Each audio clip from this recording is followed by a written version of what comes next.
Thank you. Thank you, Alex. Thank you. That's really sweet. That's we've been.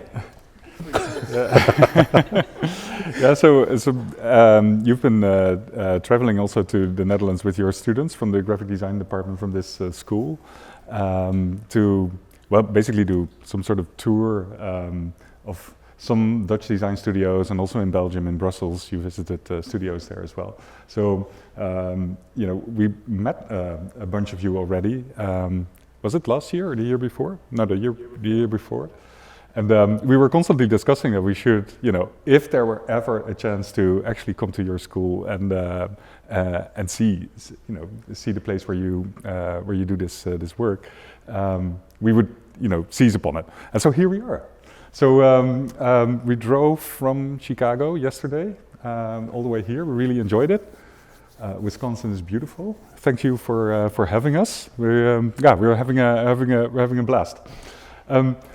I just wanted to start out by commenting a little bit on this video that's been looping over and over and over again. And just because when we were setting up the show in the Furlong Gallery, we were going through our archives to think, what would be nice stuff to put in there. And one of the things that we discovered was this little video that we made years ago that we kind of forgot about, but what it was part of a project for a magazine, an American magazine called Good Magazine. I don't think it still exists anymore, but they had this idea that we did a bunch of jobs for them, data visualization primarily, and they had this idea that they would send these little cameras out to people that they work with, so that they could film their studio, and then they would put it on their website. Those little clips. And so what they imagined was that you would walk around with this little flip cam. Was it called a flip cam? Yes. You walk around in your studio, and then people wave at the camera or something, and say hi, basically. And then we thought, we're going to take this little camera and we're going to actually suspend it from these helium balloons, which you can see actually in the reflection of that puddle of water over there.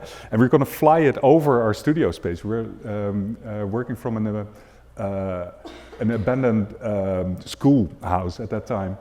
And what happened, as you can see here, is that the camera actually crashed in this puddle of water, and we really badly damaged it. But then we still had to send it back to them and say, so this is our contribution to your project. Sorry about the camera.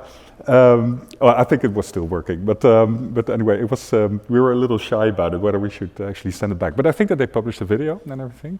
But so that's just something from the archives. I think the calculation was completely exact, but the woman the who wind was filling these balloons with helium was extremely greedy, and then they almost cannot lift these cameras up. Camera up, so it's But so we've been working together for 25 years. And we've been working on a wide range of projects. So we're book designers by education, but we also design exhibitions. We design all kinds of stuff for the web and identities and such.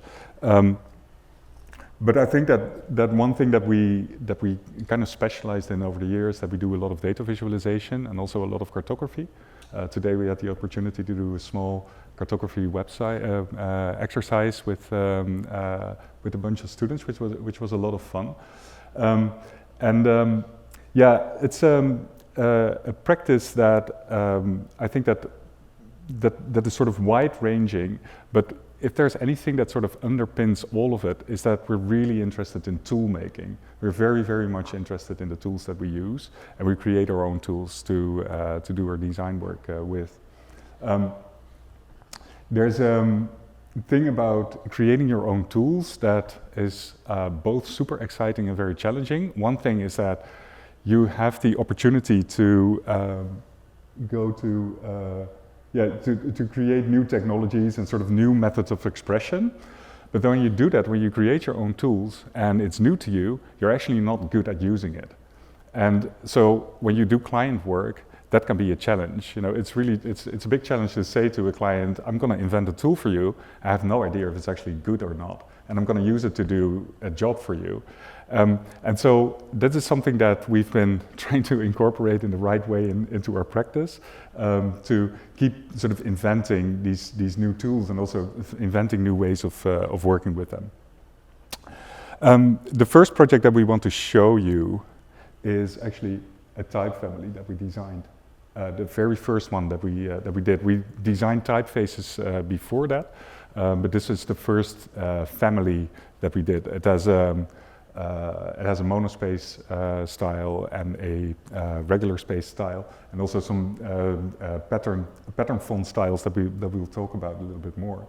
But this is one of those jobs where there was no client involved. We just wanted to do a typeface, and but we're not type designers.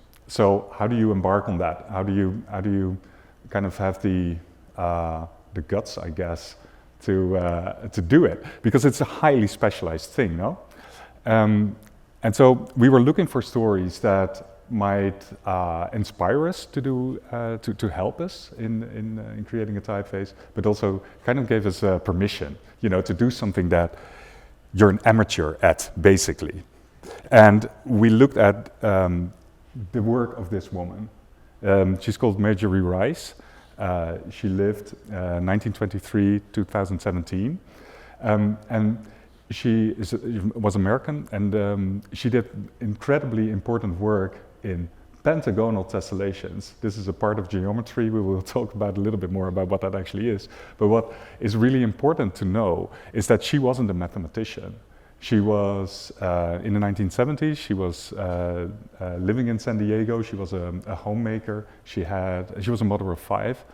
And the family subscribed to this magazine called the Scientific American. And in it, Martin Gardner wrote a column about mathematics, and she was fascinated by this particular column. He had all these sort of mathematical games that he described in there, all kinds of sort of thought experiments, stuff that mathematics for laymen, basically. Marjorie Rice was fascinated with it, and specifically with a column he wrote about pentagonal tessellations. Now the column is over here, like that, and I'm not going to read it, but the central question of the column is actually super simple. Is that if you want to tile, like bathroom tiles or something, that works really well if you have triangle-shaped tiles, or if you have square tiles, right? You can sort of easily put them together without creating any gaps within that pattern.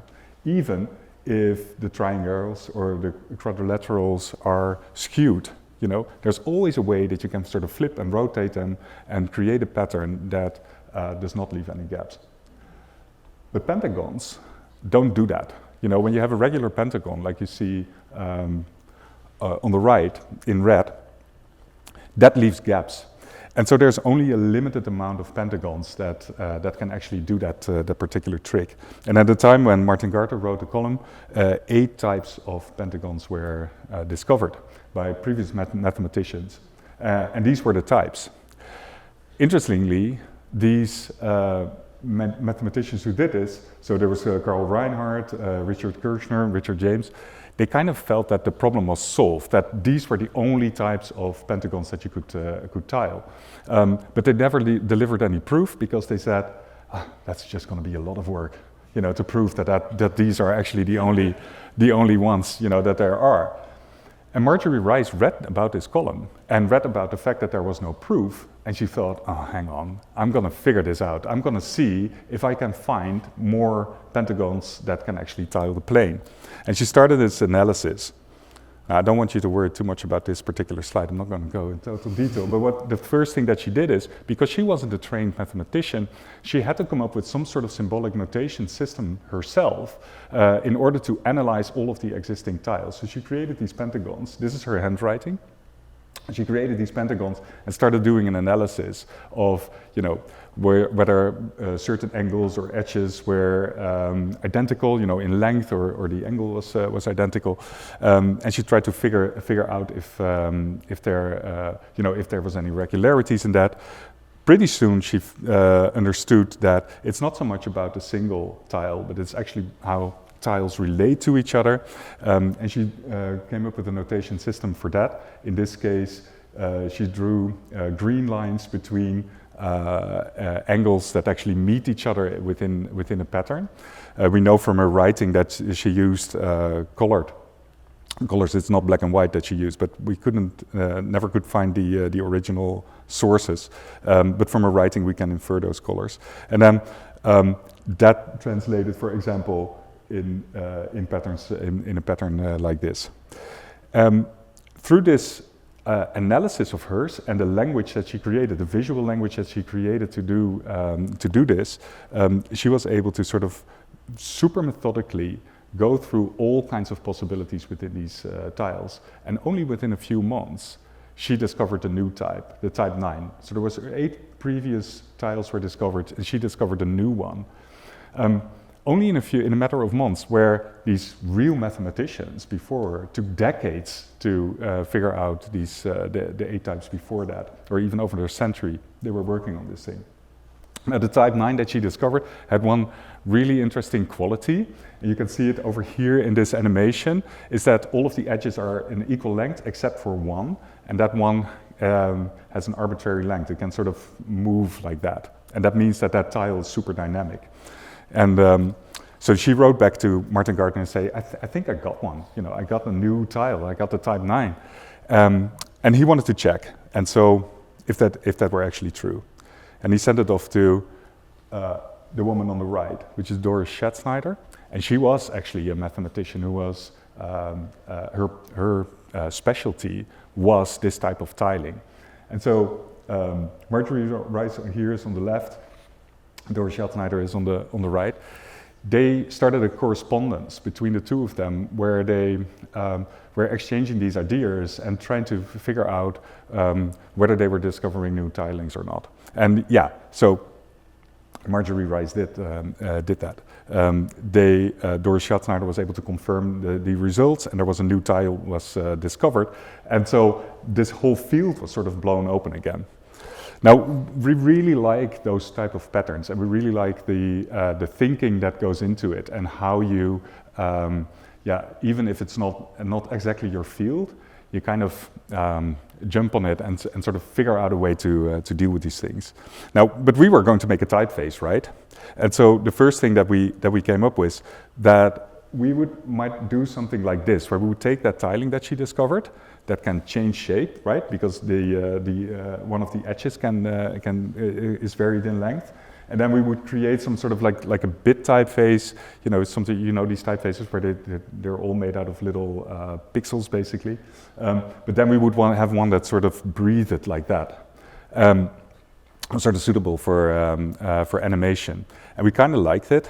But we also felt that maybe when you use this in text, animated text, it might also be a little bit different. So the next version of that would be this, where the type itself is sort of an overall pattern, basically, that breathes. And then we would make these separate tiles either be bigger or smaller, so that the type would emerge from the pattern rather than be built up from the pattern. And we really enjoyed this too. But then we thought, if you would have that as a headline on a website or something like that, and it's breathing like that, it's also constantly changing place on the page in a web browser, and that is super annoying to look at. So we wanted something that would stay put, but still had that breathing effect. So the next thing that we came up with was actually this, where we said, okay, so you can move these elements up, make them bigger, and then the other elements make them smaller, so we could sort of flip the type, and it would sort of create this breathing effect. And we thought, okay, so this is going to be the typeface. One thing you have to understand about this, though, is that the typeface is a particular form of type that is called a variable typeface. I'm not sure if you're familiar with it, but it's still a relatively new technique where you could actually animate the typeface and type it at the same time in a web browser. As you can see in this particular example, we're actually typing the typeface while it's being animated.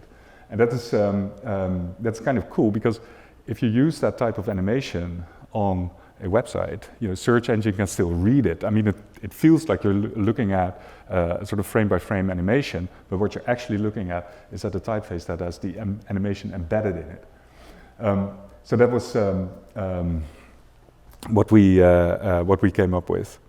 But of course, if you see this, then there still needs to be sort of a typeface that sort of is behind that pattern.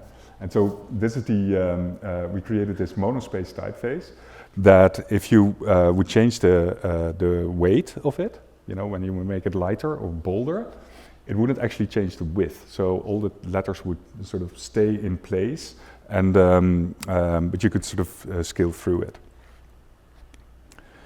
And then we went on to make an entire family. And this is not a complete glyph set. This is just a sort of a limited character set in light. And Marjorie speaks many languages. The typeface is capable of, I think like 200. Oh, is that the Bluetooth? Yeah. Like 250 languages or something like that you can typeset with this thing. This is only a limited glyph set. Oh, sorry.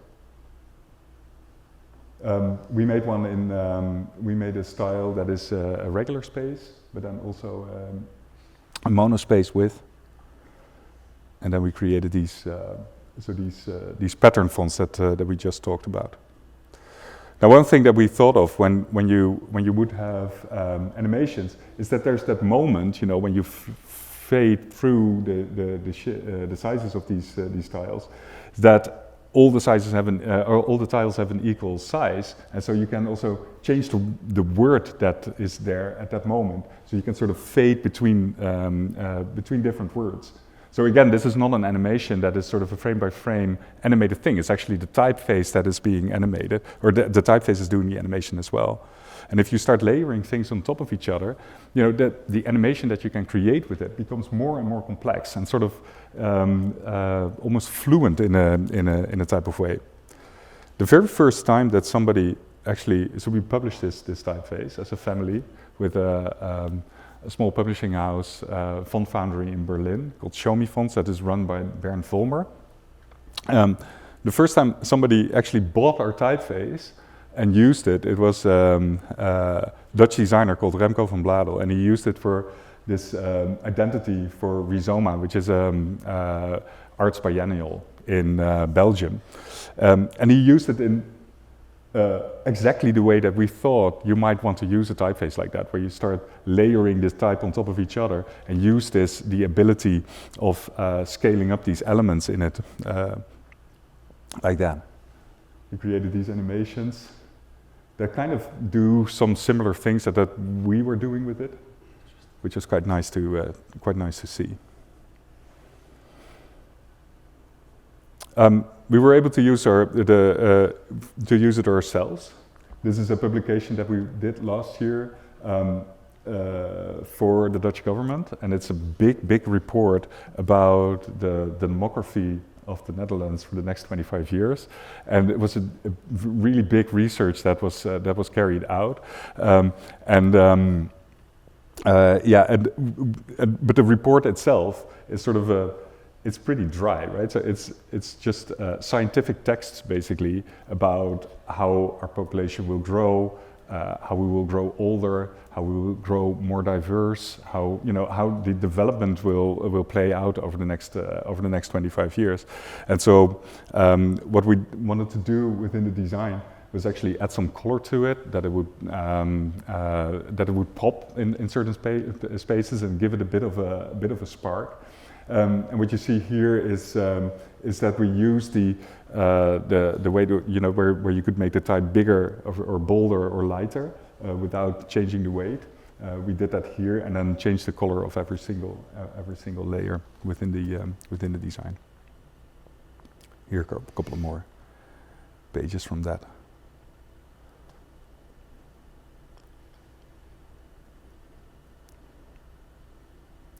Yeah, so this is Marjorie Rice again at her kitchen table, and these are some of the tiles that she discovered.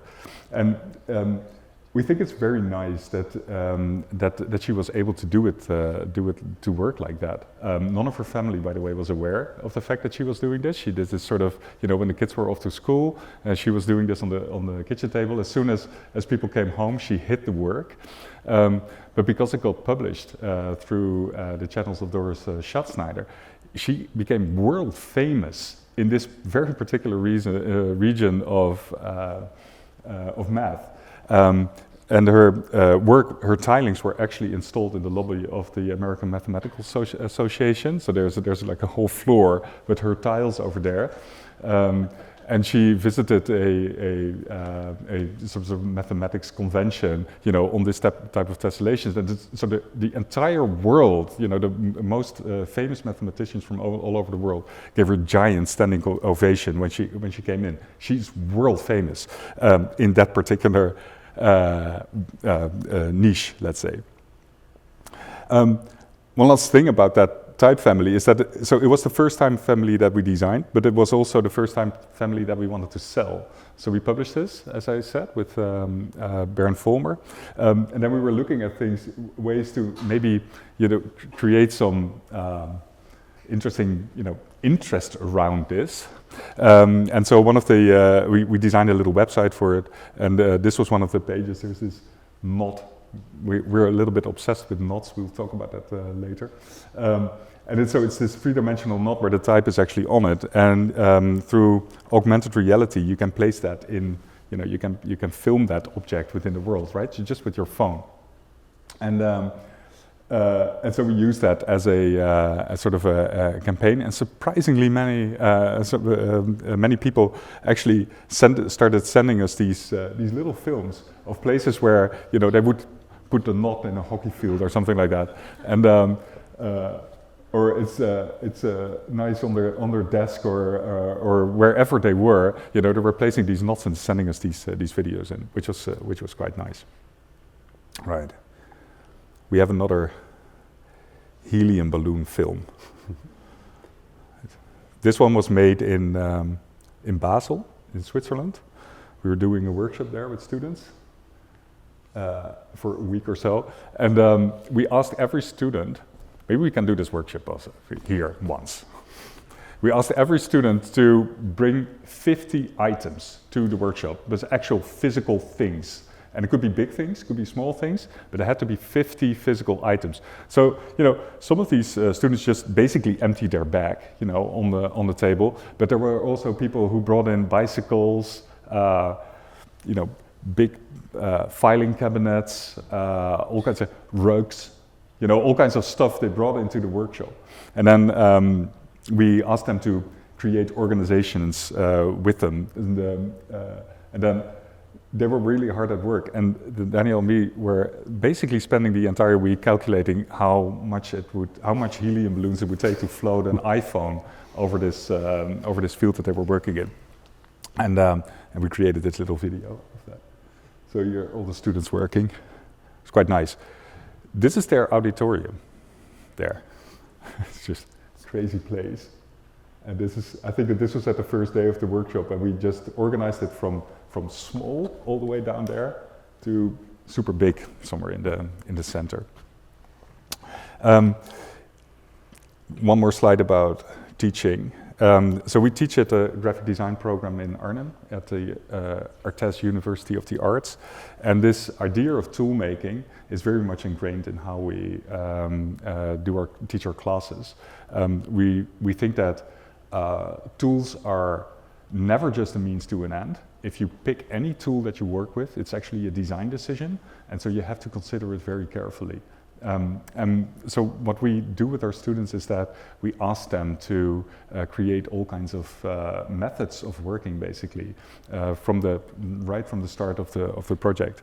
And our own practice sort of spills into that teaching as well. So if we're working on, a little modular typeface that can animate, like this Marjorie typeface that we did, we also do exercises with them, to teach them what we figured out in that process, to create our own typefaces. Or we do high-speed photography or something like that, where we hack a Canon camera or teach them how to hack cameras to do things that those cameras are not supposed to do, and so on. Right. Should we check the sound? Should we have sound? No, not yet. Not yet. We'll see. Well, we'll see. Okay. You're gonna talk about this? Yes. Kit bashing. Kit bashing. we put this up because we found this such a beautiful word. It's a term which describes that you are using different kind of model kits to do a new model. For example, let's say you have a car model kit and you get bored half the way. And then you take a model kit of a boat and then you build a new model. It's kind of a three-dimensional collage. It's a little bit the same as for sampling in music, for example. And then you can build new kind of realities. There's a single film where this technique is extensively used. It's Star Wars. It's episode 4, A New Hope from '77 from George Lucas. And what you see here is of course the Death Star. But if you look more closely, then you see that the Death Star consists of tiles, which are about the same. So there's a very, very limited set of tiles, which is then rotated and then tiled randomly to create this huge kind of urban landscape in outer space. So this is the trench of the Death Star, where they start their attack of the Death Star. So that one looks really convincing. So, but if you take a closer look at the photo, this is a photo where they actually did the filming of that part of George Lucas' film. And then you see it's the same kind of model. It's still kind of huge, but it's seemingly leaning against a tree in a park lot. But still it has this technique of kit bashing, and it collages together this kind of proper image of urban complexity. So kit bashing here, it's really nice. But anyway, the special effects used here were mostly non-digital, so they're all analog. And even better, this scene where General Dodonna is instructing the star pilots and the navigators how to attack the Death Star is showing the only digital animation which is used in that film. It's 40 seconds. And it's shown there. It's a kind of wireframe model of the Death Star. And that one is the only thing which is done with a computer at that time. And George Lucas insisted that all these actors in front of the projection can see what is happening there. So it had to be finished before they start to build the Death Star, which was really complicated for the person who has built this kind of animation. This is Larry Cuba, and he used a quite good computer of that time. It was the PDP-11 to painstakingly draw over photographs to construct this kind of model. So, so no keyboard, only a kind of light pen, some dials, and then really image by image he did this animation. And this, of course, is a nice story, but last year we got a question of Nicolas de Monchon, who is professor and head of architecture at MIT, to collaborate on a website, because he was writing some kind of essays. And in these texts, he's reflecting about this irreversibly blurred line between fiction and reality, as well as between amusement and information. And also, as in his other writings, he traces this path through technological inventions of the last decades, and that helped to shape our world. Like, for example, lunar landing modules, radar technology, and so on.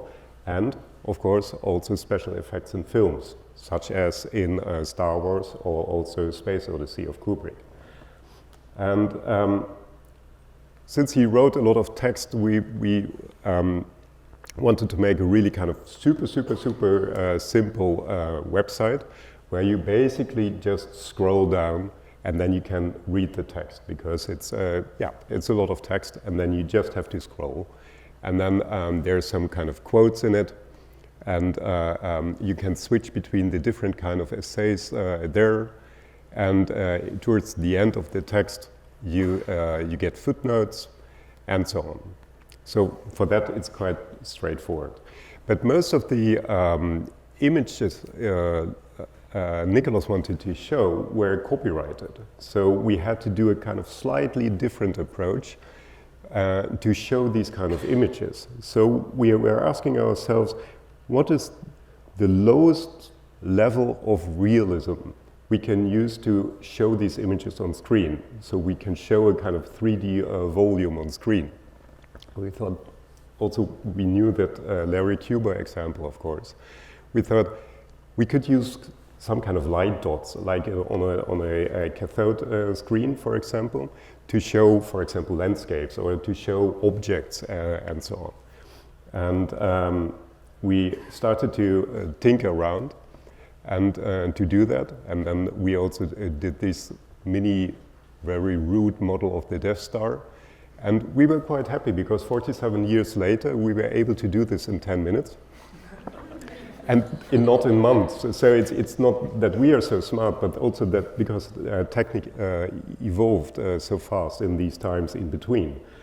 And then we did different approaches, like for example here, we thought, well, what if we could do animations between different kind of objects? So we're using the same kind of light dots for different kind of objects. And by doing so, and by doing all these tests, we found out that our technique worked quite well for these kind of technical devices to show them. So it's almost looking like kind of wireframes, but we are not showing the wires, but only the dots.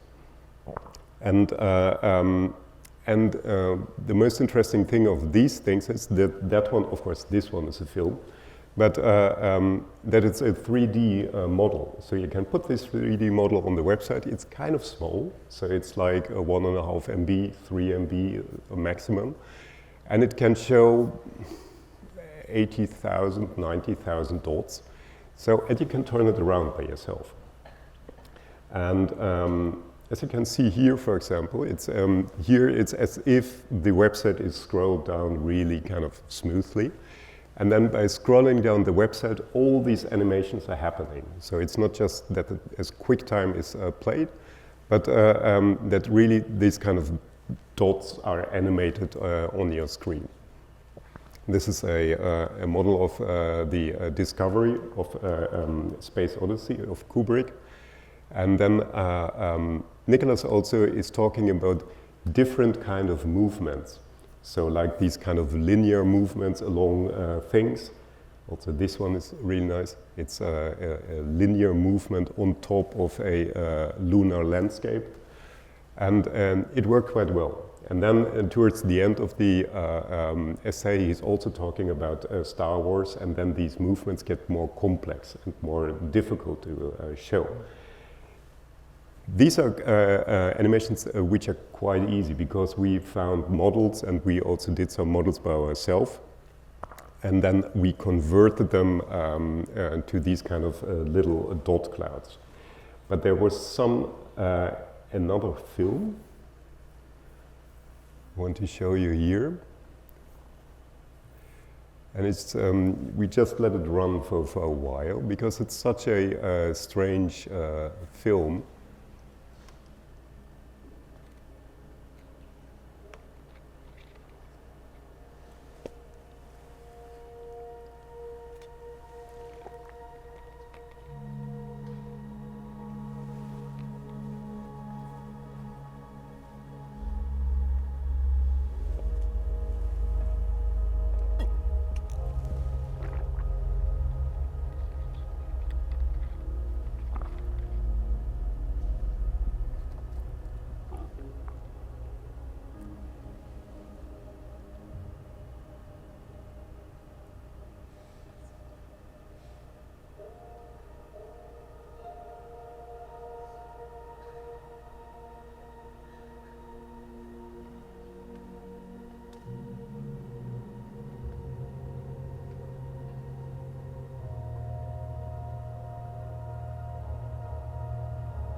So this film is not showing a real landscape, but it's a simulation of a landscape. And it was done in the early 70s at the Berkeley's Environmental Simulation Laboratory, led by Donald Appleyard and Kenneth Craig. And Donald Appleyard had the idea that, for example, for city planning at that time, the public only got to see single sketches of new buildings and new parts of the city which have to be built yet. And he had the idea that because these are only sketches, they do not show all. So he had the idea that you can almost drive around in a city and then seeing these new models of buildings there, like a kind of Google Street View. And so what you're looking at is a model. It's not the reality. And that model was huge. It was around, sorry for the metrics, it's about 12 by 12 meters. So, it was really kind of manually built within months. And then when they were ready to shoot, they had They had this huge camera gantry. So there's a camera on top, and then a kind of a system to bring the camera down to street level, and so that they can film as if you are driving on street level. So it's kind of abstract, but you will get the idea. So camera is approaching from the right, and then watch the gray car.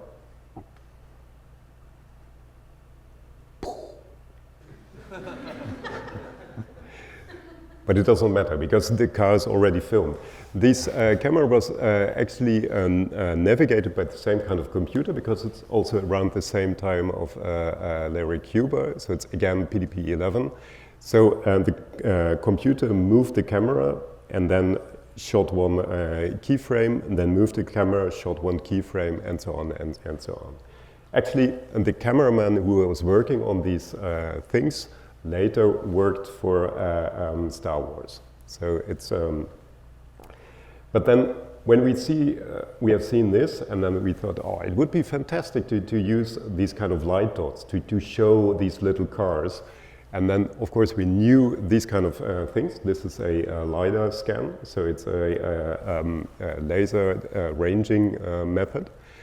But it was in the 70s, so this is kind of recent. The technique of LiDAR was invented in the 70s, but was only very, very sparsely used. So, but we had this idea to do that. So then we entered a kind of realm of a digital kit bashing, because when we are working, as Joris already pointed out, we are talking a lot, and also we are using a lot of different techniques. Some are self-written, some are board, some are analog, and sometimes we have to build the tools by ourselves. But within each project we strive to learn new techniques or learn new skills or to use new tools, because otherwise we have this feeling as if we are telling the same joke over and over and over again. So, but of course this also brings a lot of friction, but we do embrace this friction during our design process, because we think tools should not be invisible, but should be an ingredient we can reflect upon. So what we did here is that we took an original photo of the complete model, in the complete Appleyard model, and tried to superimpose this on the real landscape. So we knew that it was Marin County. So, and after a while tinkering around and rotating this on top, we found out that it's that area of Marin County what's in the model. And then we went to Google Street View, and then we tried to do exactly the same route as the camera has taken. So here you see Google Street View, and then you have this significant building on top of the hill. And then we compared this with the photos or keyframes of the film. And then by doing so, we were able to stipple out the route, the complete route the camera has taken on the model. And we used kind of routing software to show the route. Yeah, what was interesting, just to say there. So we were using Strava for that, and it was really difficult to get Strava to go on the highway. Actually, it didn't want to. We tried to plan a route in Strava on the highway, and it just didn't let us do that. So we had to kind of skip it. And what I think was also super interesting once we knew for certain that there was a certain part in the route where Appleyard took an exit off the highway, and we knew for certain that that was the starting point. We could trace the route. There was only one crossing that changed, that you couldn't actually do the original Appleyard route. And it's all the way up north. Just you see where it kind of passes under the highway. That's the only thing that today in this county has different roads, which I think is kind of crazy to think about. That city is still exactly the same, at least from the layout of their roads. Yeah. And then we started to get some kind of 3D models of the environment. So these are digital elevation models you often use when you're drawing maps, for example. And then it was kind of easy to superimpose the route in between the hills. And but we also found out that we got the wrong model. So this is a kind of a digital terrain model, which is not showing any kind of buildings. So first they LiDAR scan the complete surrounding, and then they use computers to kind of erase all kind of buildings on it. So we got the wrong model here. And then finally we got the right one, and these models are kind of huge because they're basically it's a TIFF. So it's a huge TIFF of 2 gigabytes. And then it's showing everything. So it's showing trees and it's showing houses and so on. And then height is recalculated. So the lighter the image gets, the higher the elevation is. And then we thought, well, this is kind of easy to convert it to our light dots again. But the result was not that interesting because we had not so much dots to show. So we increased the numbers of the dots. But still there you can see that there's almost no information on the facade itself because it's scanning from top down, and the facade is not that interesting for that kind of technique. So we had a different look at the film of Appleyard, and we thought, well, maybe we can use the film itself to do a 3D model, since all these 3D models I showed before that also are from now, so they are not from the 70s. And the technique is called photogrammetry. So basically you build a digital model based on a lot of photos which are showing about the same kind of location. And what we did is that we extracted all keyframes from the film, where Appleyard's camera is driving across the street, and then trained a computer model to give us kind of the 3D environment. And these were first results, and we were kind of, we thought, well, this looks good. So the technique is called Gaussian splatting, and what you see here are these splats. So these splats are showing the probability of a certain color in a 3D space. And then we thought, okay, sometimes you see a car here and so on. But the good thing about this one is that it's 3D, so you can move inside. And then move through, and then you get these kind of psychedelic light effects until you exit the model, like so. And the interesting thing is that since it's 3D, you can turn around. And this gives a kind of a strange see if it turns. Yeah. This gives kind of strange ideas. So here it's us trying to rotate the model 180 degrees.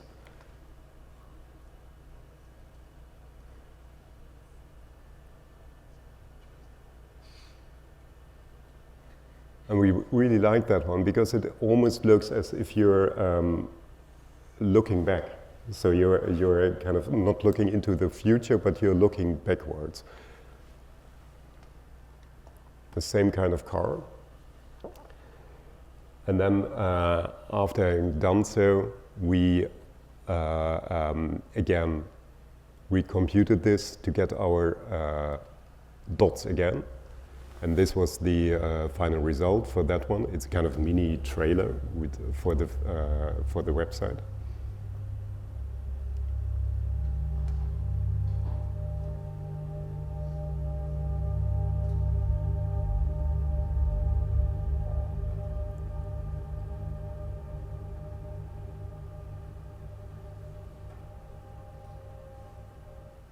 Yeah. So this is an ongoing project. It's actually not published yet, so you're getting a preview of it. And it's we're working on this Appleyard model also to create longer films through the model, but also of other places. So we're going to do one of those Death Star starfighters, X-wing movements through the Death Star trench, for example. And we're avoiding all kinds of legal trouble by turning it into these dot clouds, because then it's something completely different again. But it's been a very interesting project to work on.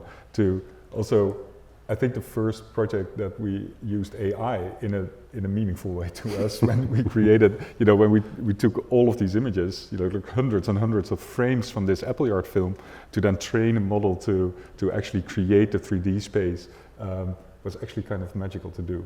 And but yeah, you have to stay tuned. I think it's going to be published this year still, right? That's the idea. That's the planning. Yeah. But it's been running over time a little bit. See what's behind this.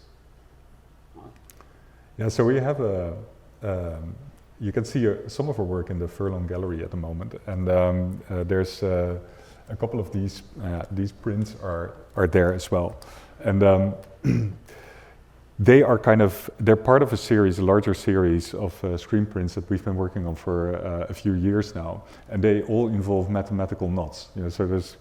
Sorry to go back to math the whole time, or mathematics the whole time, but a mathematical knot is quite interesting. If you imagine a plastic band like that, you cut it open and you tie a knot in it, and then the ends, you melt them back together again, you have a knot that you cannot entangle anymore, right? And in mathematics, again, there's a whole field of people who are interested in that. To identify, if you do it in a very complex way, how would you ever know if one knot is maybe different from another knot, or is maybe identical to that knot? And they develop an entire science around that. They create these really beautiful drawings of what these intricate knots looks like, and they were always very inspiring to us. We've been doing a lot with these things, but in recent years we've been working on these prints that we created. So on the left-hand side, it's, I think in this particular series, it's the first one that we did, and we used that Marjorie typeface on the surface of a three-dimensional knot. But then actually created our own shader to do that on the surface of that model, and then printed it in screen print, serigraph. What was it again? Serigraph. Yeah. So that's one. There was the other one. There's a niche within this niche. If you have a knot, you made it out of a plastic band. That's, you can kind of imagine, right? But what if you made it out of as little as straight sticks as possible? You can imagine that you need a certain amount of sticks to get to a certain complexity, right? But what is the minimal amount of sticks? There's a whole field of people, breaking their brains over that one. And it's yeah, it's I don't know, it's just fascinating to us, and so we created a minimal stick version of a particular mathematical knot, and but what is really nice for us is that there's with this work, it's because there's no client involved, we can just mess around any way we want. You know, if we have the time for it, then we always take up the opportunity to do so. In fact, we're quite busy in the studio at the moment. You know, there's a lot of really interesting projects, like the one that we were doing for Nicolas de Monchel, for example. But we already know exactly the next knot that we're going to screen print as soon as business goes down a little bit. This is another one in that, another two in that series. And for that one, we've been fascinated, or a little bit obsessed actually, with this chrome effect. You know, this airbrush sort of 1970s, 1980s chrome effect. And we always wanted to do it somewhere. And everybody always thinks it's ugly and they don't want it in their design. And then we thought, so for this time, we're just going to make this knot. It's completely kitsch, but yeah. We trained ourselves to do an airbrush. And then we airbrushed directly on the screen. So not directly on the screen, but on the film, which is then on the screen, which was not that a good idea, because you have to do it over and over and over, because we were still really bad in airbrushing, so it's not our core business, of course. So, but and then we had this kind of airbrushed thing. Yeah. So first we did the digital model, and then we used the digital model to redo it by hand, basically. Yeah, so that was one, and then the other one next to it is also it's also a knot, right? But then, of course, so we go into one a little bit more extensively, because we thought it was quite interesting that sometimes we like to we create our own tools. You know, many of these projects, the tools are software, right? But we also create our own hardware, because we just, you know, it's we think it's part of it if you're interested in it. And so what we did is that we have this pen plotter at the studio, or it's actually a vinyl cutter, and you can also put a pen in it. And then we had one of those blow pens, you know, these children toys where you blow through the pen, and it sort of is a really bad sort of airbrush type drawing you can make with it. And we placed one of those pens in the pen plotter, and then hooked up this compressor, and we made a little switch that when the pen goes down to draw, it actually gets the air from the compressor. So that's the moment when it starts to draw something. And we did this knot with it, and there you can see the pen plotter at work, sort of doing that, doing its thing, I suppose. And it was quite interesting, because these pens are of really bad quality, so sometimes they had a lot of ink, and sometimes they were really dry, and also we were messing around with this compressor that we didn't quite figure out. And so with this one, you get these relatively nice straight lines, but sometimes it was also sort of splattering all over the place, and it was really difficult to control. So very happy that there was no client involved here, because we couldn't really tell them we're going to make a nice drawing for you, because we just weren't in control over this machine. But then this was the final thing that we kind of settled on, and we really liked it for sort of the grainy texture of it, and sort of the exact right splattering or whatever, and so we screen printed it. That's this. And this is the final thing. You can see this print also in the Furlong Gallery, and a little bit of detail there as well. We're almost at the end, and we have one more thing to show you, because we were digging through our archives, and we came up with this little film that we would like to show you. And we've shown it to some students before, years ago, and there was. An artist from Wisconsin was in that little audience that we had, and I'm going to show you this clip. There's a woman in it, Trish Witkowski, Trish Witkowski, and this the artist from Wisconsin said she's from Wisconsin, right? Because she could tell from her accent. So we're going to roll the clip, and then afterwards you can tell if that's actually true, because I don't know, we don't know what a That's what Max said. Max said she's from Wisconsin. So I guess here it goes. Are we running?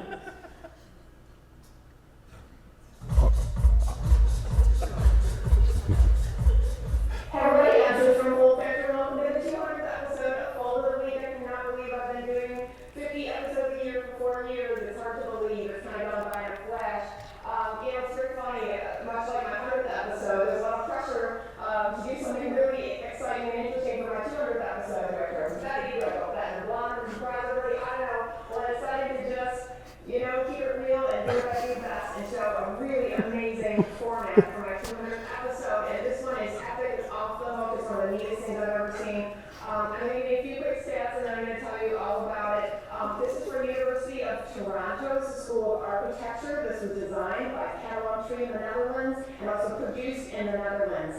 Paper is Pioneer 80-pound text, and we did about 3,500 of these. The folding style is called the Nieuwe or Reed. I have never seen it in commercial application. I've only seen this as concepts in white paper, basically, mock-ups and things. So I was absolutely floored to see this in application, and it's fascinating. So here's how it works. So this is what it looks like when it's closed.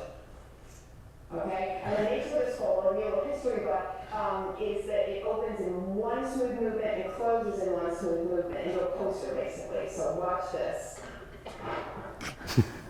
Take a look at that. I'm going to show you the back. It's a little easier to see the folded, where the folds are and scores. But it's wonderful too because this is for school architecture, and it was part of the concept behind why they used this format. So it just closes up in one movement as well. So cool. So a little history on this.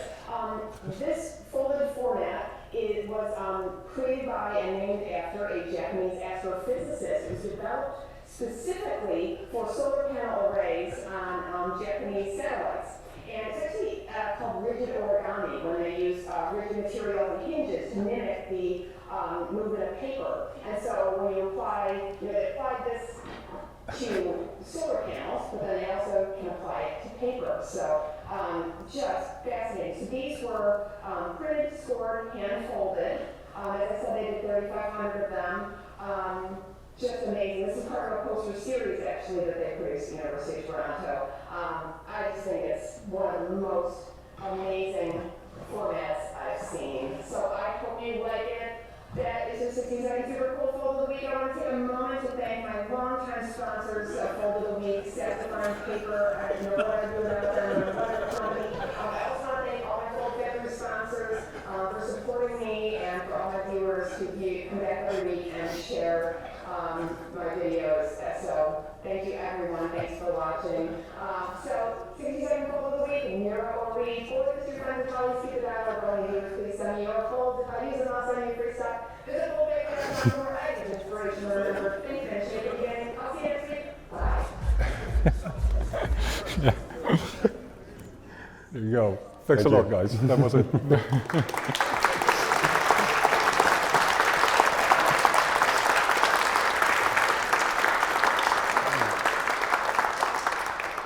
So, is she from Wisconsin? Yeah, okay. Cool.